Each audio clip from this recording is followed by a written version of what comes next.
We've got this beautiful calf, quite curious but still very shy, on a really nice late morning. So I've already applied a few adjustments. Now I'm going to head into the final tools to sort of tweak this image. So first up, I'm going to head over into the light and I'm going to click the curves button, and this opens up the tone curve, adding a couple of points in the middle to lock these. I'm going to bring up this left side, and what that does is it fades the blacks so they're not so dark, and it gives it a more cinematic feel. And then what we're going to do is add back the contrast in the lower left side here. So I think that looks quite nice now. We've got this really sort of dark, deep tone to things, but we've got a nice matte fade to it. Next up, I'm going to head over to the effects pane. We've got the grain tool. If you just scroll down a bit, you'll find it near the bottom there. Pull this up until I think it looks good. And it just helps to emulate that sort of film effect in the image.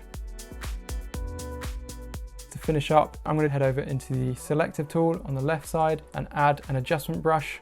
Just darken this foreground here. Once I've brushed in on the whole area, I'm going to go into light in the bottom left. On the exposure, you're going to just bring some darkening to that foreground, leading the viewer up into the center there with the cows. I'm then going to just jump into color here and add some warmth, perhaps just so it's looking nice and gold. We've got that sort of more cinematic effect to things. I think that's looking pretty good. So I'm going to clear these effects with the tick in the bottom right. So here's the before shot, and then the after shot, a nice faded film look, nice warm glow to it, looks like a nice sunrise. There we have it.